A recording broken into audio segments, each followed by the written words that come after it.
तिळगुळ घ्या, गोडगोड बोला. आणि मकर संक्रांतीच्या पहिल्या दिवशी आमच्याकडे ही भाजी बनवली जाते भोगीची. तर आज मी माझा हा व्हिडिओ मराठीमध्ये टाकते ताकी तुम्ही सगळ्यांनीच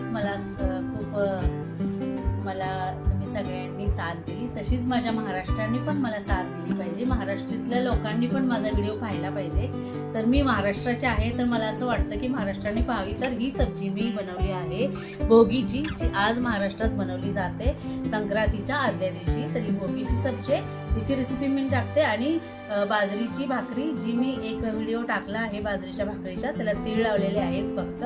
आणि ती बाजरीची भाकरी हा मी व्हिडिओ आज टाकते आहे. तर मला असा सपोर्ट करा आणि माझी ही रेसिपीला सबस्क्राईब, लाईक, कमेंट करा.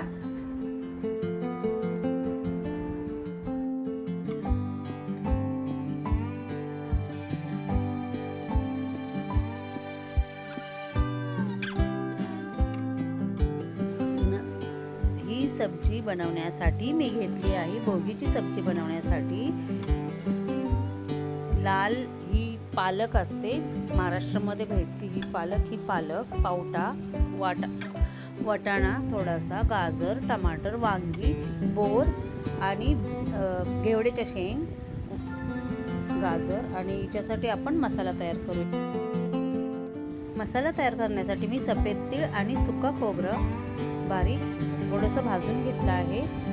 आणि ह्याला एक वेगळं आपण पिसून घेऊया.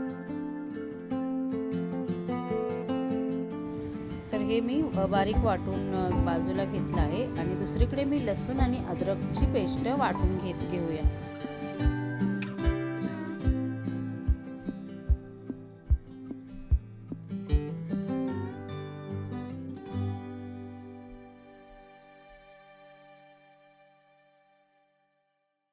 थोडे शेंगदाणे घेऊन जरा थोडेसेच आपल्याला अर्धे कच्चे भाजायचे. अर्धे शेंगदाणे मी भाजीमध्ये टाकणार, अर्धे शेंगदाण्याची पेस्ट करून मी ह्या भाजीमध्येच टाकणार. ही भाजी मी कुकरमध्ये बनवते, एका शिट्टीमध्ये शिजवते. त्याच्यासाठी तेल टाकलं आहे, त्याच्यामध्ये कढीपत्ता, जिरा आणि कांदा टाकला. चांगला परतून कांदा घेऊया आणि जास्त रेड न करता आपण थोडा कांदा परतून घेतल्यानंतर त्याच्यामध्ये आपल्याला सर्व भाज्या टाकायच्या आहेत. पेस्ट टाकूया. आणि मी महाराष्ट्रीयन मसाला घेतला आहे, जो इकडं घाटी मसाला भेटतो रेड, तोच फक्त टाकणार आहे. खूप साध्या पद्धतीने ही मी भाजी बनवली आहे. थोडंसं परतून घेऊन आपण याच्यात अद्रक लसूणची पेस्ट टाकूया. तर मी साऱ्या भाज्या पण धुवून घेतल्या आहेत. टमाटर, अद्रक लसूणची पेस्ट,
बटाटा, तर तुम्ही प्लीज तो पण ॲड करा. एक बटाटा घेतला आहे. आता ही सब्जी सारी ह्याच्यात करून आपण चांगली तिला फ्राय करूया त्या मसाल्यामध्ये.